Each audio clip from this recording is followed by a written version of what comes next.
Welcome to our Year 10 video on forces and motion. This is video number 5, and in this video we are looking at forces, where we'll be looking at the first section of our learning intentions.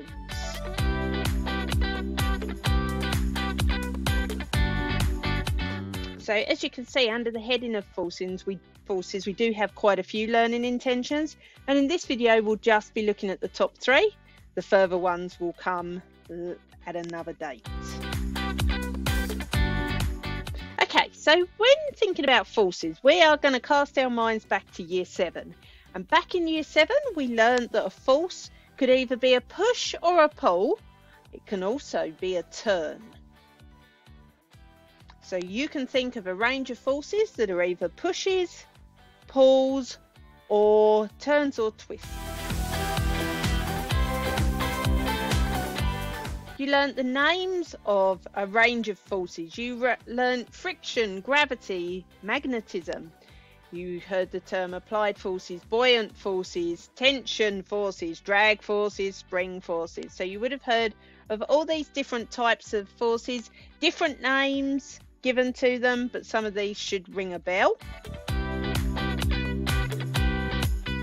Okay, so gravity. You learnt that gravity is that force pulling us towards the center of the earth. And the thing with gravity is every object that has mass has gravity. So you have gravity, okay? You have a force of gravity because you have mass. It's only very, very small compared to the gravity of our huge planet. So the size of the object affects the amount of gravity. Earth has enough gravity to keep everything stuck onto the earth, because it is a huge object, okay? Whereas we are very small compared to Earth. So any gravity, anything holding, gravity holding things to us would be extremely small. You would have heard of friction, and that is the force between two moving objects, okay? So objects moving against each other, and you get this force called friction. So between car tires and the road, between your feet and the floor, between your hands, if you rub them together, you feel your hands getting warm because of friction. Another type of friction is air resistance. Okay, now if you think, you see this red car here, and the green lines are representing air. And that air is being pushed against the surface of the car. Now, when you think about it, air has lots of particles. It's got nitrogen particles, oxygen particles, carbon dioxide particles. It's got a whole range of different gas particles in it, mostly nitrogen. And they touch the surface of the car. So there's friction between those gas particles and the car. And that is what air resistance is. So it is actually a form of friction. Here we've got a picture of a boat. So we've got some different forces. We've got that buoyancy from the water. We've got the friction of the water on the boat. We've got that pull, gravitational pull on the boat down towards the earth. And if all those forces are correct, our boat will not sink and should just bob away on the top of the water. Okay, forces are measured in newtons. You should know that. Okay, so all forces are measured in the unit of newtons. Alrighty, so now we're up to our learning intentions. That's all introductory foundational work, just to remind you of stuff you did in year 7. Okay, learning intention number 1. Describe and draw vectors to represent the forces acting on an object, including, so we've got driving force, weight, normal reaction force, and resistance. Okay, so vectors, they're the arrows we draw to show forces. Okay, so don't panic, you've got some new terminology, but you know these things. Okay, so vectors are the arrows that show forces. We'll have a look at them in a minute. Okay, we've got some different forces. We're going to have driving force. So that's that force of like a car moving, or if we're running, the power of the body moving. So that's what we call driving force. Weight. Okay, so we're going to look at the difference between mass and weight. okay? But weight is the pull of gravity on an object's mass, okay? So a bit confusing there, but weight. Normal reaction force. So when you're standing on the ground, you don't sink into the ground, do you? And that kind of upwards force as such from the ground is just called a normal reaction force. And then resistance as well is something that we're going to be looking at.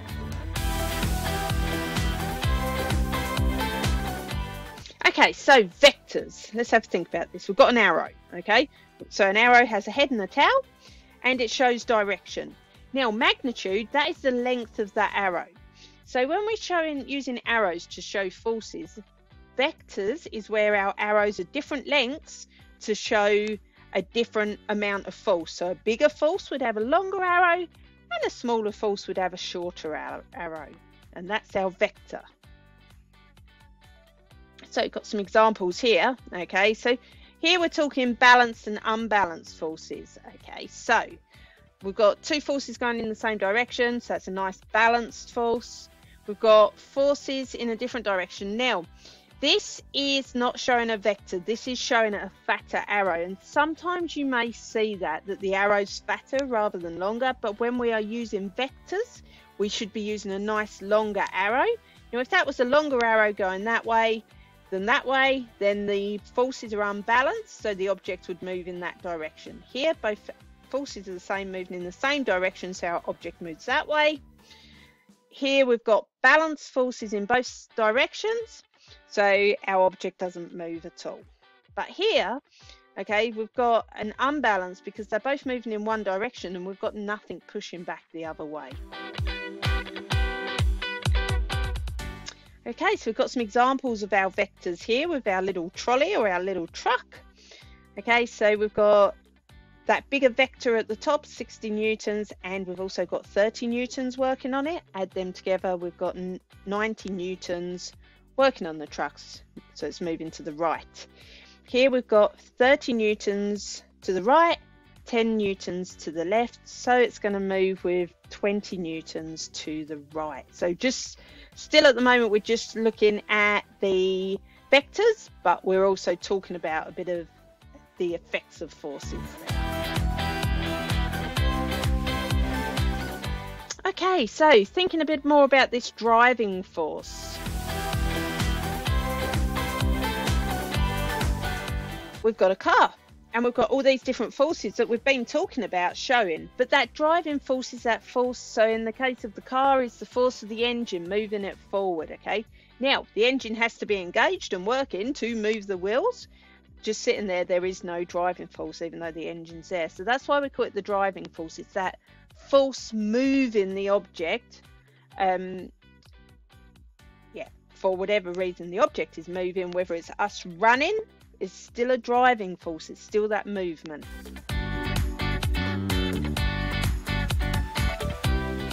Now, we talked about this term weight. Now, when you get onto your scales at home, are you measuring your weight? And the answer is no. You're actually measuring your mass. If you are recording it in kilograms, or reading it in kilograms, you are recording your mass. Weight is a force and therefore is measured in newtons, and you'll see that there is a similarity there. Okay, but weight is measured in newtons, and it's the force of your mass on the earth, or the force of your mass with gravity.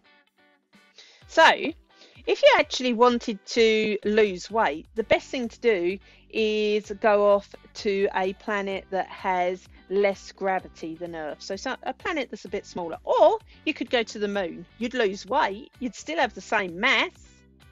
Okay, because your body mass would still be the same, but the pull of gravity would be less, so you'd have less weight.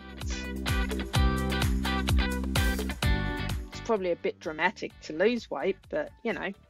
All right, so mass is a measure of how much matter an object contains, whereas weight is a measure of the force of gravity on the object.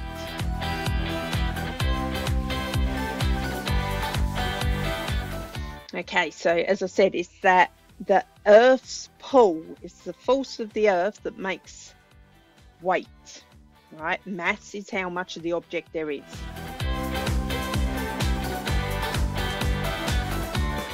Again, looking at our car, we'll keep coming back to our car. The green arrow here is our weight. So we had our driving force, the yellow arrow, and our green arrow down is the weight.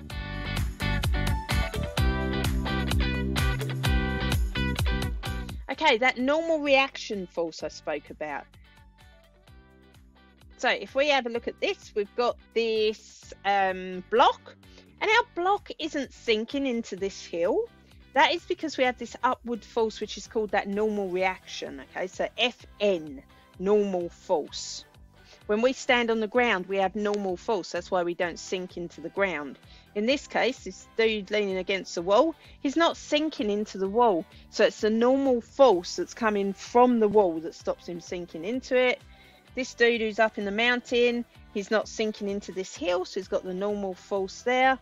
And here we've got drilling into the ground or something, but the normal force is pushing up. I don't know, maybe it's into an aeroplane wing or something. The normal force is pushing up so that that person does not sink into the wing or road or whatever they're on.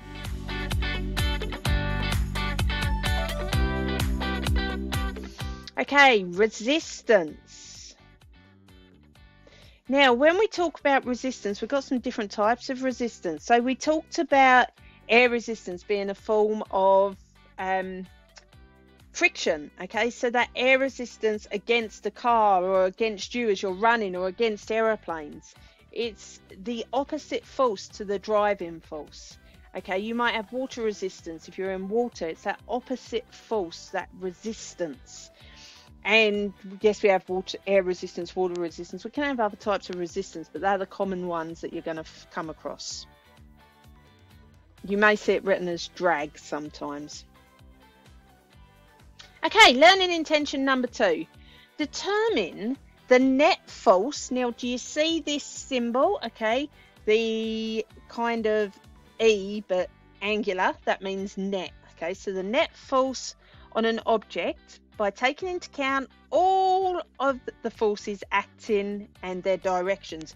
So you need to look at an object, think of all the forces and the directions that they're acting on the object, and then decide which way, if at all, that object is going to move. So we've got our object, we've got 4 forces, we look at the vectors, they're all the same. That object's not going anywhere because the 4 forces acting upon it are all equal. Alrighty, so we've got some differences here. We've got our block, we've got a force of 40 newtons, see the longer vector, a force of 30 newtons.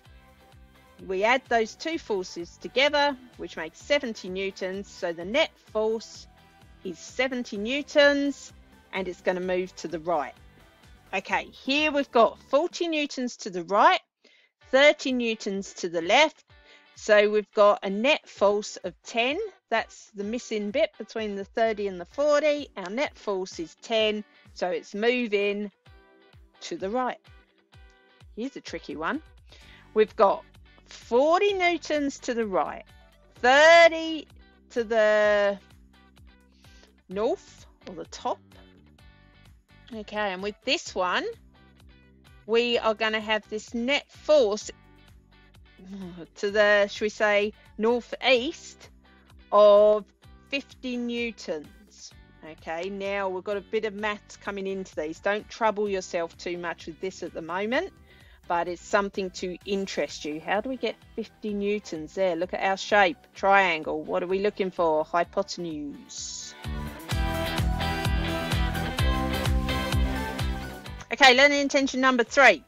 Explain that a stationary object or a moving object with a constant speed has balanced forces acting on it. All right, so if it's stationary, we know that all those forces are equal, it's not moving. But if it's moving at a constant speed, it's not getting faster, it's not getting slower, then those forces are also balanced. Okay, so we've got our balanced forces here, so our object is not moving. We've got our stationary man here. Forces are balanced, not moving. This is an interesting one. With the seesaw, this looks really complicated, doesn't it? Now, they're not moving, but we can quite obviously see that the person on the right-hand side, by our eye, looks bigger. If we look at the weight, we can see that the weight is bigger. The vector is bigger for weight. However, the person on the right-hand side is sitting closer to the pivot point than the person on the left, and that's how that force is balanced. Okay, but you've got to just be able to look at these and figure out why they're balanced, if they're balanced, and things like that. Okay, so here's our car. We're hearing that the velocity is constant. The net force is 0. So all the forces, so we've got here is our driving force. This is app, means applied force, okay? So all of our forces being applied to our car are balanced, hence we have a constant velocity, okay? So moving at a constant speed. Velocity is speed in a set direction. Thanks for watching my video.